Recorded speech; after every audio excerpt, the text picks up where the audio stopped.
Welcome back from the Vatican, where there is the swearing-in ceremony of the Pontifical Swiss Guards. It is the Wednesday, the 6th of May, 2026. We welcome you to the Uganda Catholic Television. My name is Joseph Kavale, and this is the Wednesday edition of Uctv News. Now, to start with, this is our Pope Francis Legacy series, where we examine the defining moment back then in 2001, when Pope John Paul II elevated the then Archbishop of Buenos Aires to College of Cardinals.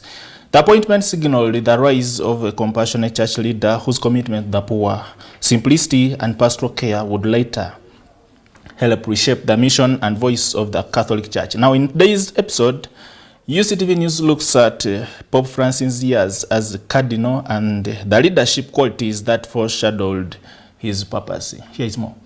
The appointment of Pope Francis as a cardinal marked a decisive moment in his journey within the Catholic Church and laid the foundation for his eventual rise to the papacy. Long before he became one of the most influential religious leaders in the world, his elevation to the College of Cardinals reflected a recognition of his leadership, humility, and commitment to pastoral service. Born Jorge Mario Bergoglio in Buenos Aires, Argentina, he developed a strong religious vocation in his life and he joined the Society of Jesus, commonly known as Jesuits. His formation within this order greatly shaped his worldview. The Jesuits are known for their emphasis on education, intellectual rigor, discipline, and service to the marginalized. These values would later define his leadership style and influence his priorities as both a cardinal and a pope. Before his appointment as a cardinal, Bergoglio had already built a reputation as a dedicated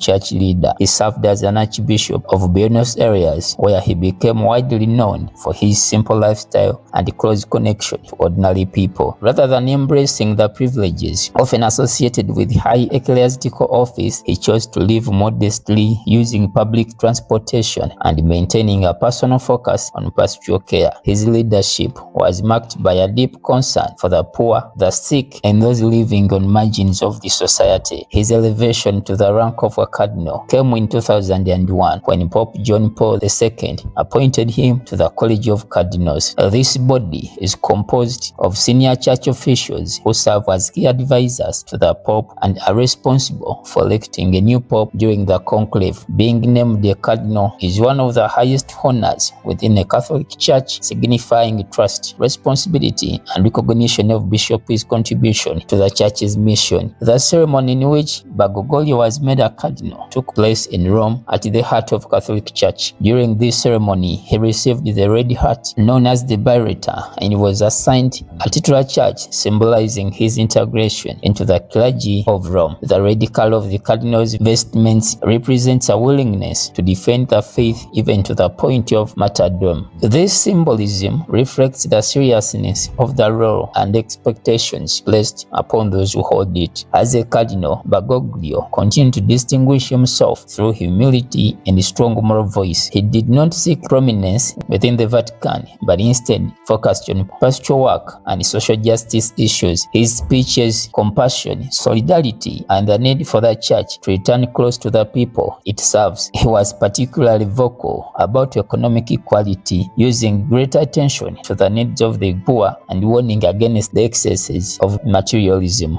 During his time as a cardinal, he also participated in important church events and discussions. Notably, he took part in the 2005 conclave following the death of Pope John Paul II. Although he was considered a potential candidate, the conclave ultimately elected Pope Benedict XVI. Despite this, Bergoglio remained in College of Cardinals, respected for his integrity and balanced perspective. In conclusion, the appointment of Jorge Mario Bergoglio as a cardinal was not merely a formal promotion within the church. It was a recognition of his character, leadership, and dedication to service. His time as a cardinal demonstrated the qualities that would later define his papacy: humility, compassion, and commitment to social justice. This period of his life serves as an important chapter in understanding how he became Pope Francis and why his leadership has had such a profound impact on the modern church. Oh, thank you so much, Frank Cambilo, for that report. Now, continuing with our news stories, the government through the National Research Organization, that is NARO, has partnered with the Chinese-owned Green World International to promote the use of environmentally friendly organic fertilizers in coffee farming. Now, the initiative has begun in Kalung District with farmer sensitization and training aimed at improving coffee production and best practices. Now, the Chinese researchers led by Isaac Junfeng, alongside the presidential advisor and ex-minister Vincent Bamlanga Chisempija, visited coffee plantations and engaged farmers on best practices for propagating coffee seedlings using organic fertilizers. Here is more.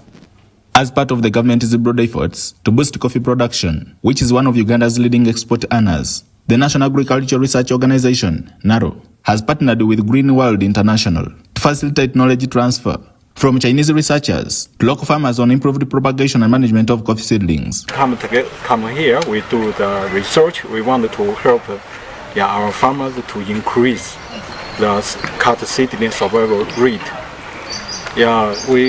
Green World, we come here, we work together with the minister, also work together with the farmers. We want to increase the coffee since, because nowadays everyone know Uganda coffee. Now is the top second.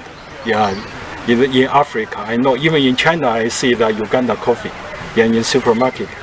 We want in future they have more. The experts, who were received by the former minister Vincent Bamlanga Chisempija, toured several coffee plantations before converging at a nursery bed, where they demonstrated proper propagation techniques and the application of environmentally friendly organic fertilizers. So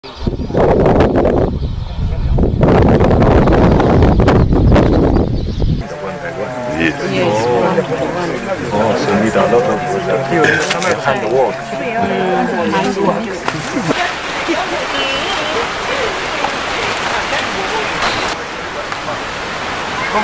In an exclusive interview with Uganda Catholic Television, Honorable Sempija noted that farmers, particularly those involved in raising coffee seedlings, have been grappling with significant losses due to limited access to effective and environmentally safe organic fertilizers.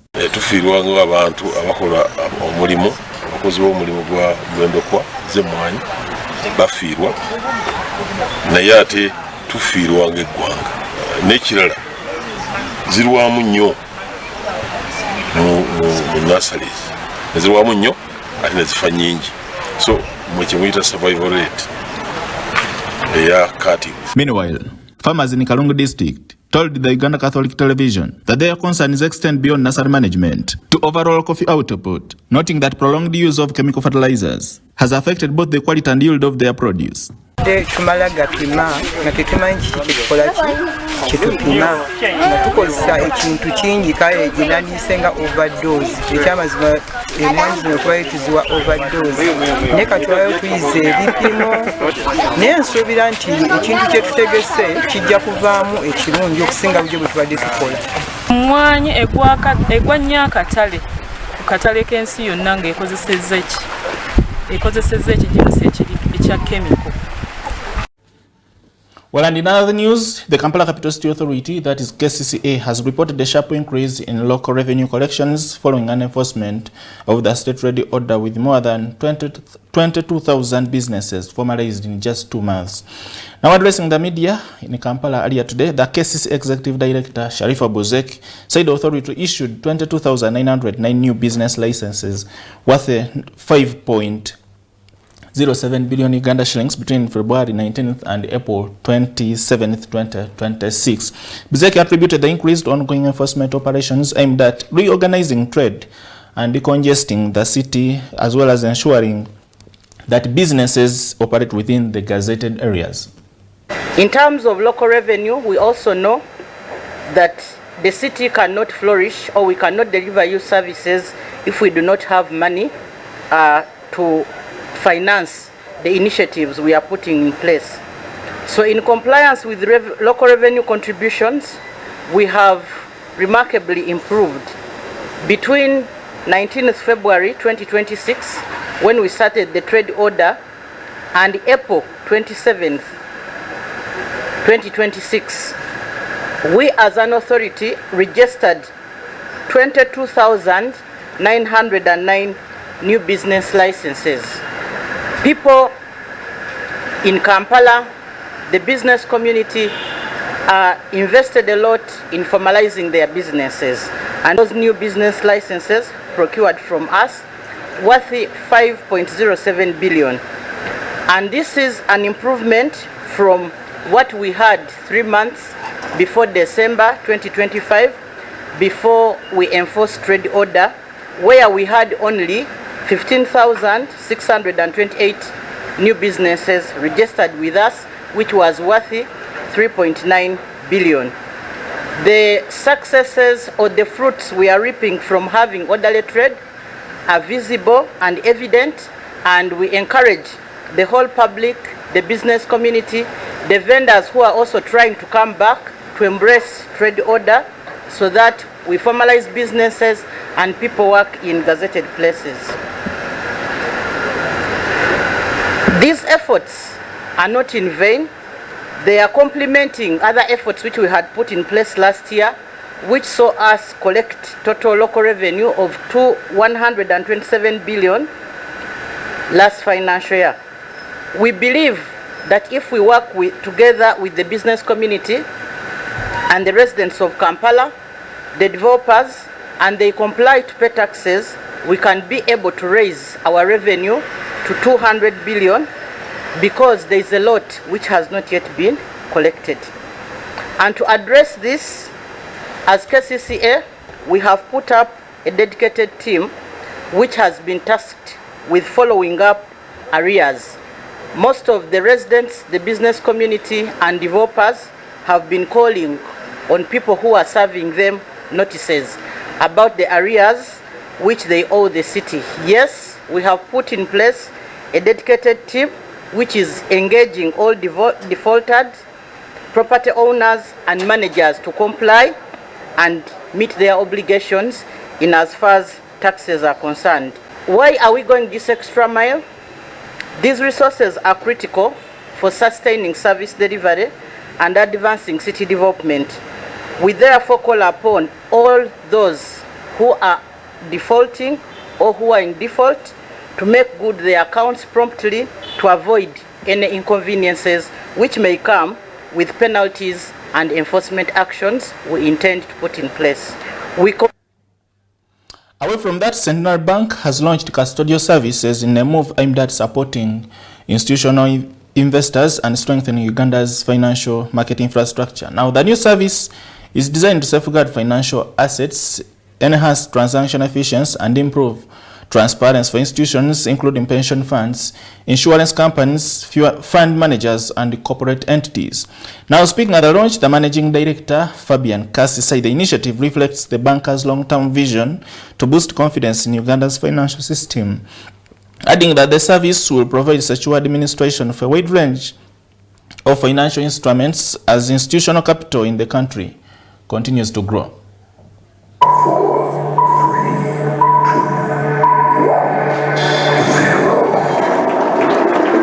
Ladies and gentlemen, custodial services at Centenary Bank, a member of the Centenary Group.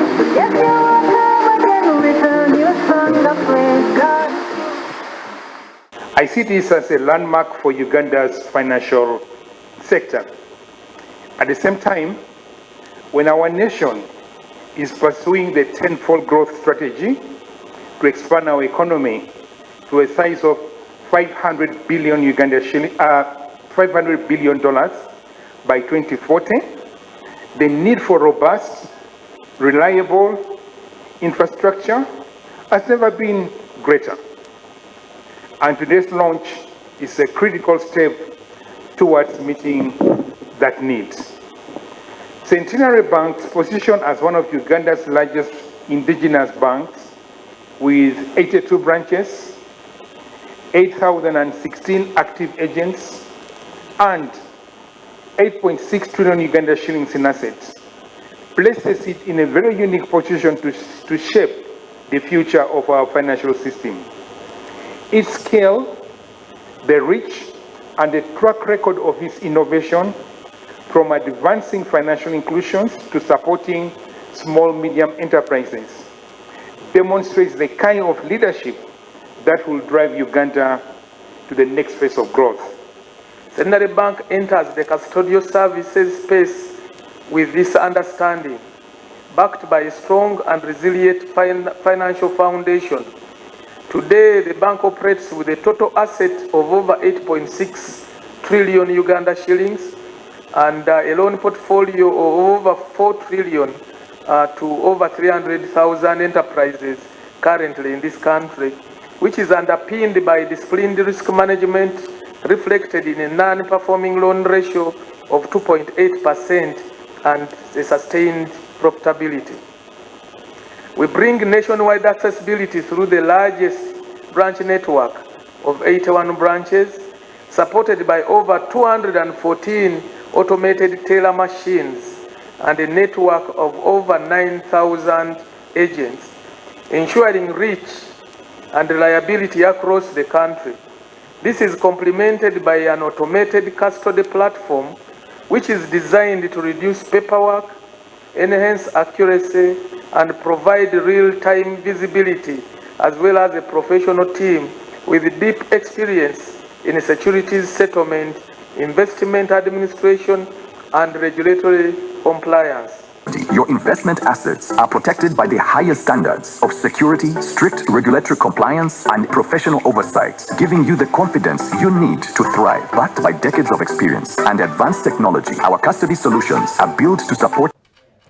Well, that is it from Centenary Bank. Now, on our Uganda Matters Profiling Series feature, we bring you the story of St. Andrew Kagwa, who is the patron of teachers, catechists, and families.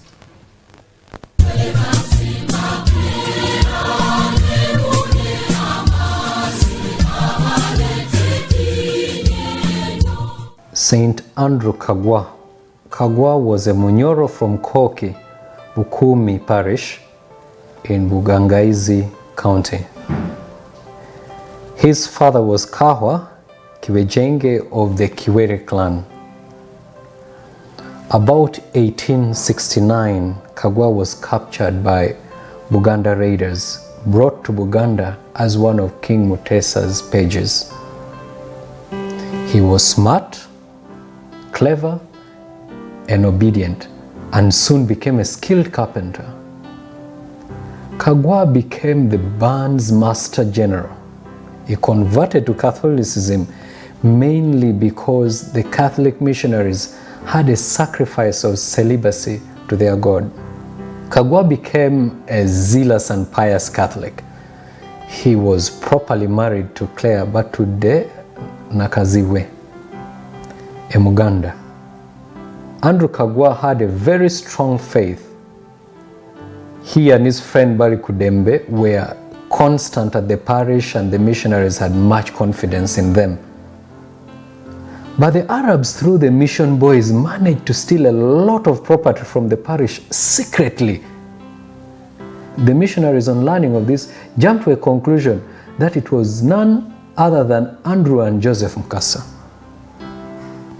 On learning of this, Andrew and Joseph Mukasa devoted themselves to prayer and put themselves in God's providence. Some of their friends advised them to abandon the religion of the white man.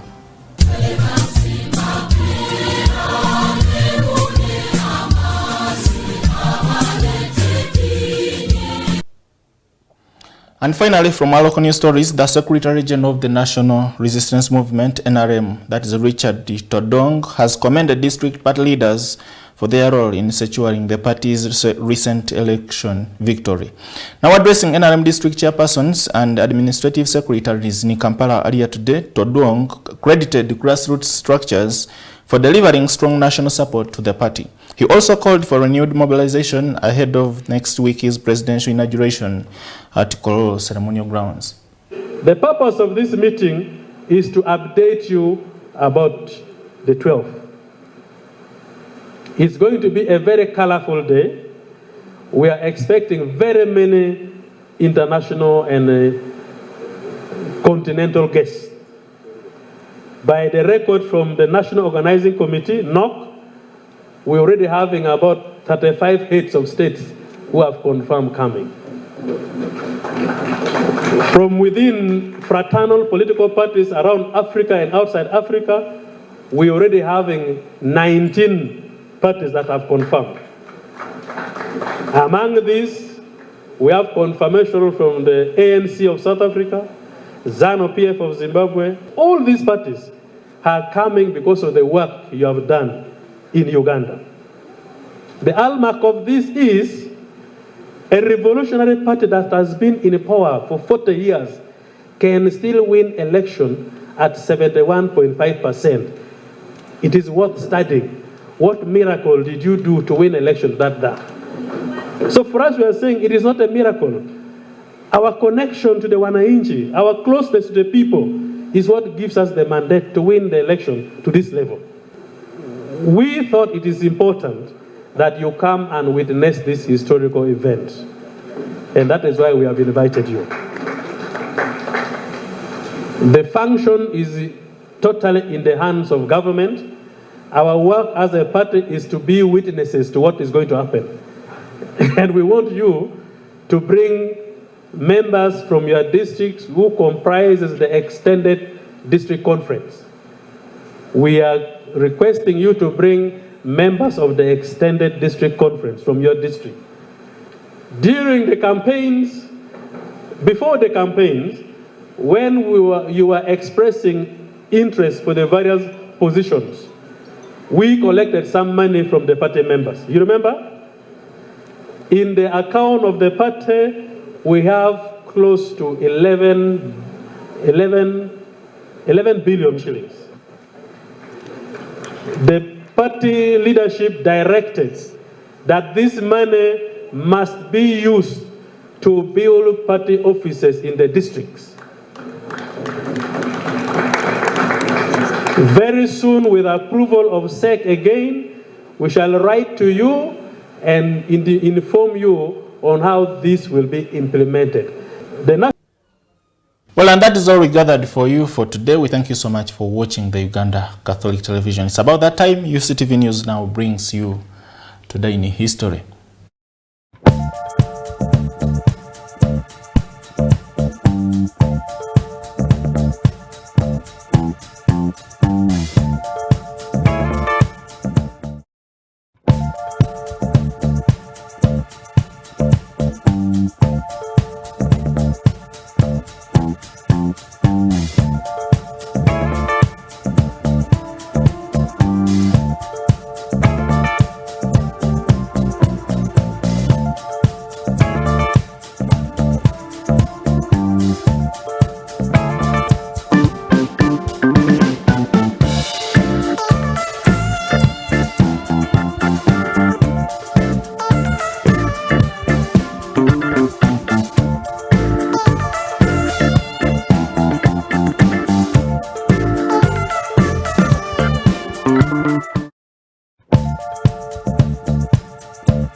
Well, and with that, we come to the end of our newscast night this Wednesday, the 6th of May, 2026. On behalf of the entire team at Uganda Catholic Television, we wish you nothing but the very best, just like our brand signature goes. Good news for you all.